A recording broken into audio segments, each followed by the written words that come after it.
I got enough grass stubble out here for these animals to eat. This animal right here, this one right here with the light brown coat right there,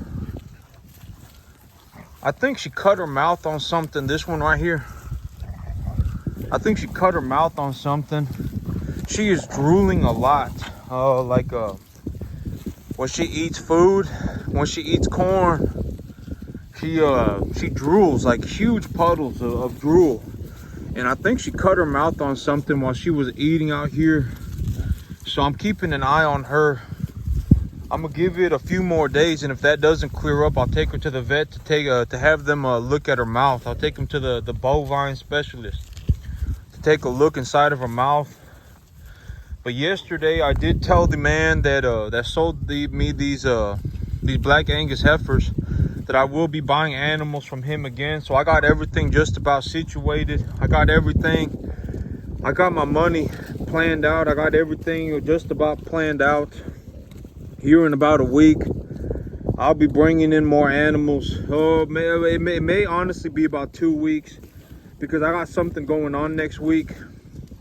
But it may be about 10 days. But I did let the man know that I will be purchasing the 50 animals from him. I got all my money planned out. So right now what it's looking like is that the bank gave me $28,000. So when I utilize the $28,000, I will have to pay the bank $280 a month.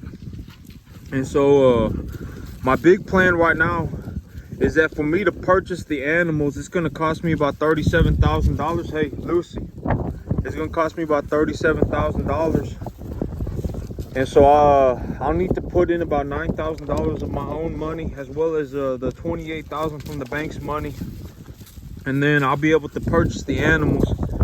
And then the rest of the stuff that I need will probably be stuff like fertilizer for my grass. It will be stuff like grain for the animals and feed for the animals. But I'm on my last 2 bales of hay. One thing that I realized when I was going through different feed formulations, I was looking through different feed formulations. I was reading about them, and I was looking through different feed formulations, and some feed formulations, they rely on the forage part of the diet to be the protein provider for the protein for the animal.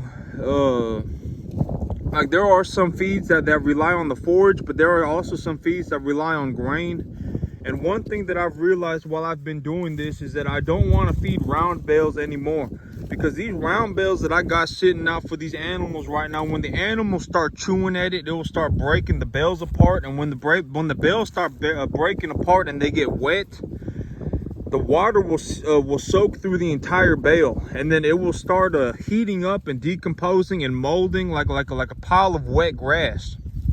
And so I don't really like feeding round bales. What I'm going to do instead is that I'm going to rely on the forage, because right now my commodity broker is able to provide me, I'm able to purchase commodities at roughly, commercial commodity prices.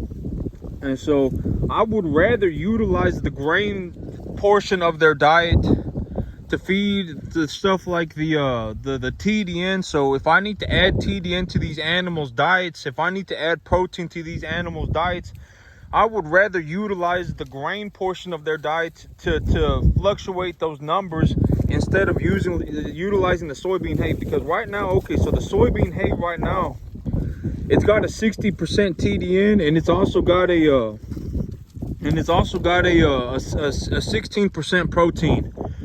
And the corn that I have right now is about 85-90% TDN with about 8% protein. And so right now I'm in a situation when I look at my animals, I got a few animals that are showing signs of having too much energy in their diet. And so the easiest way for me to so what is energy? What am I talking about when I say energy in the cattle's diet, right? So the thing about energy is that energy is like a Big Mac. To put it very simply, energy is like eating a Big Mac. And roughage is like eating celery. You know, just to put things very simply, if I feed these cattle too many Big Macs, they're going to have digestive problems. But if I feed them too much celery, they're not gonna really put on weight properly. So when I say I'm looking to find a balance between the roughage and the energy portion of their diet, that is what I'm talking about. I am looking to essentially balance the amount of Big Macs and the amount of celery that these animals, the amount of celery that these animals eat. Because if these animals, if they start eating too many Big Macs, they're gonna start having severe diarrhea. I mean, they're gonna start having diarrhea, and then once the diarrhea starts having gas bubbles in it, I'm in a pretty bad situation. It could turn into them that's early, pretty developed signs of acidosis, and so these animals could develop acidosis from eating too high of an energy feed. And right now, hey Jack, I don't right now my big problem right now is that I am in a situation right now where the feed, the forage portion of my feed has a 60% TDN and a 16% protein, and the corn has a 90% TDN and a 8 to 9% protein. And so if I want to drop the feed, if I want to drop the energy concentration, the TDN, the total digestible nutrients of their feed, to about 65, 70, while also keeping their protein at a while keeping their protein at a level that it won't cause them to have severe diarrhea.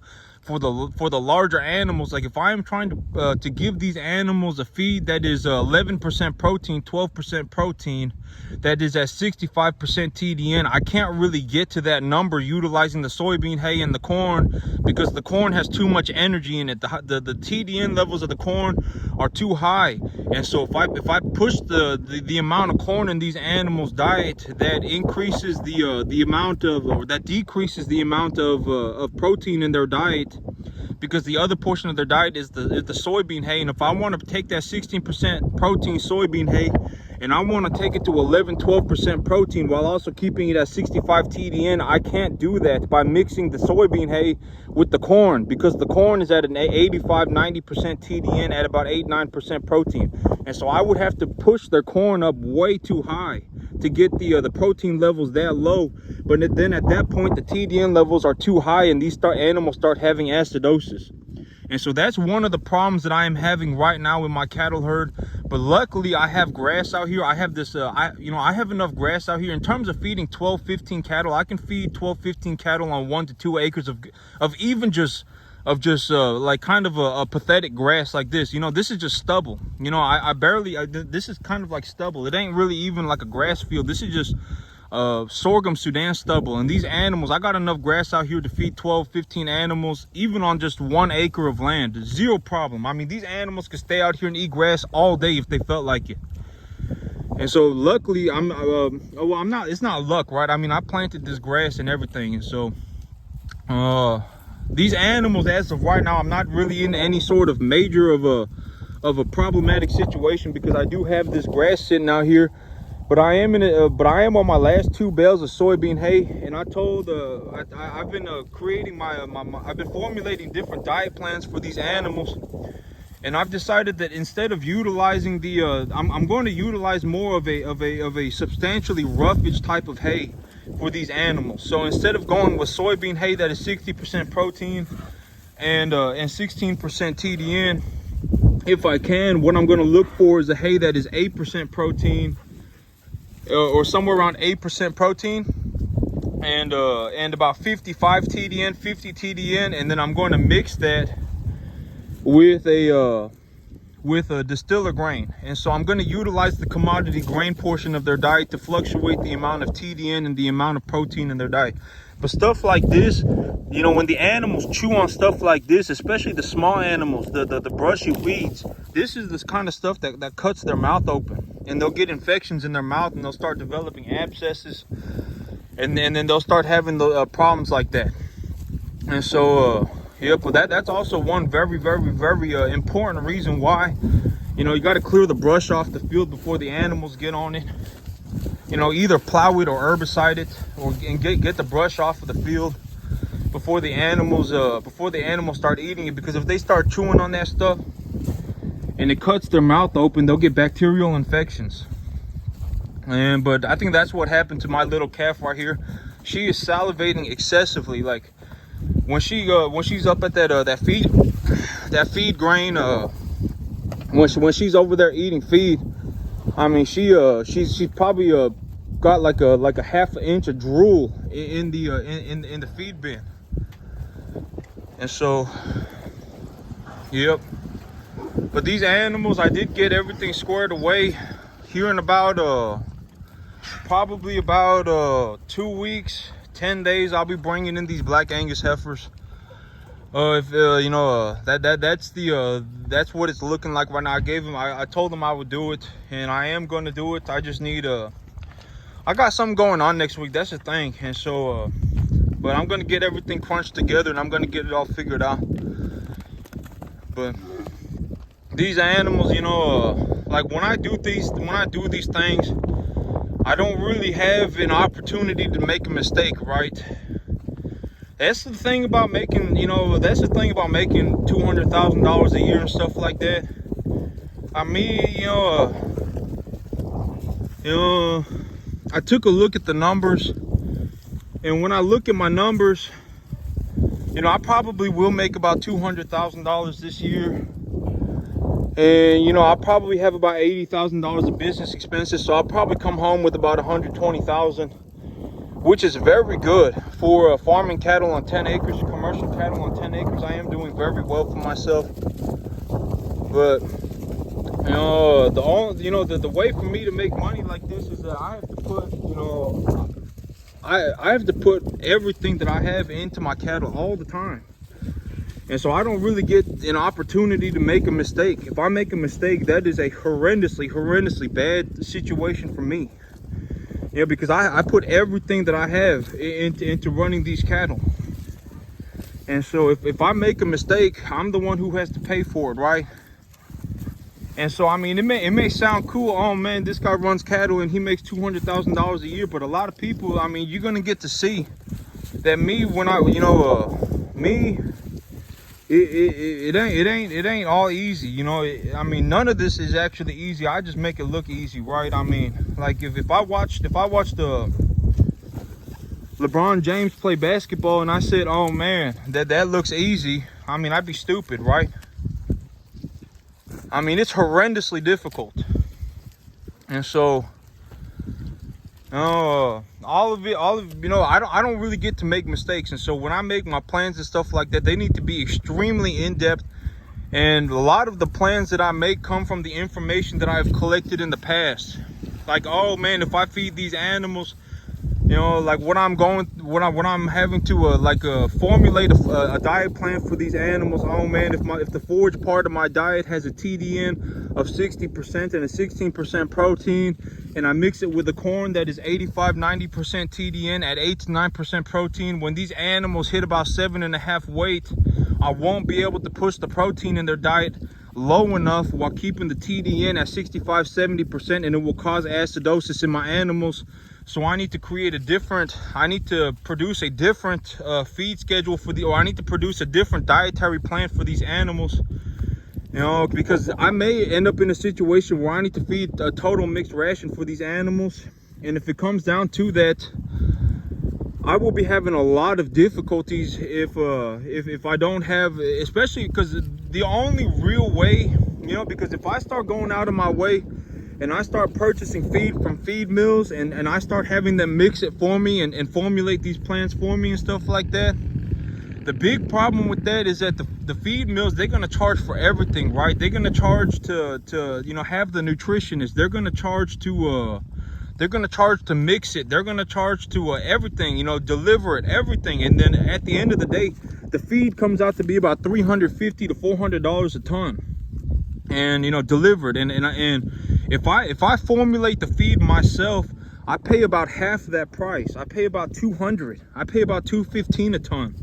And if I start doing things like mixing corn stalk bales with distiller grains, I mean, I could push my feed costs down to about $175 a ton. And so my feed costs are extreme. They are lowered substantially. They are lowered substantially, but I have to do things myself. But the big risk about doing things myself is that if I mess up, my animals will have severe health consequences. And so that's the big thing. But I got these I think that these whatever, this is like a, I don't know exactly what this is, but this plant right here, this is the kind of stuff that the animals chew on it, it'll cut their mouth open. You see these you see this right here? If the animals chew on that, it'll cut their mouth open and it'll stick in their mouth and it'll give them mouth infections. Jack, leave them alone. But here in about 10 days, I'll have 50 cattle back here again. When I first started, I had 45 cattle on my field, and I've been selling them, and so that's why I only got this many left, and that's why it looks like there's nothing here. Is because I only have about 15 cattle left, and so I've sold them all practically. But I actually have enough money already to purchase the 50 cattle, and I still have all these cattle that I need to sell. I have enough money as of right now to I've already made enough money to purchase the 50 cattle. I actually don't need to sell any more cattle. And so yep, I've done very well for myself.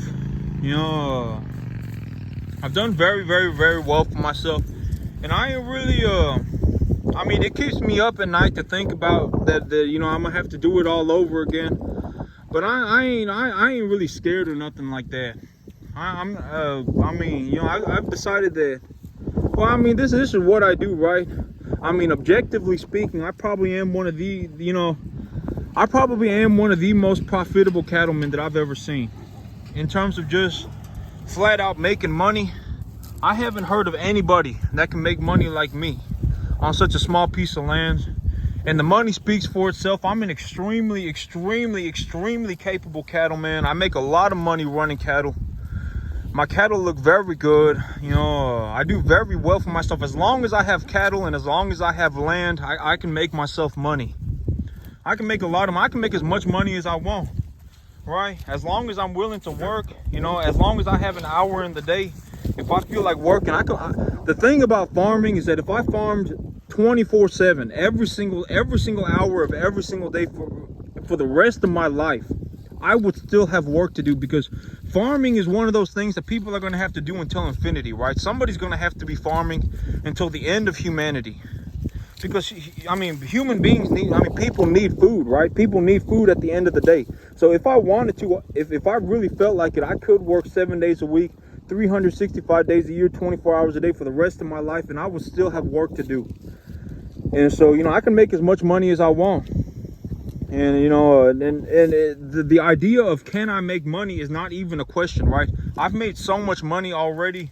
I mean, it's baffling. I mean, it's you know, I did not even know I was gonna make money like this.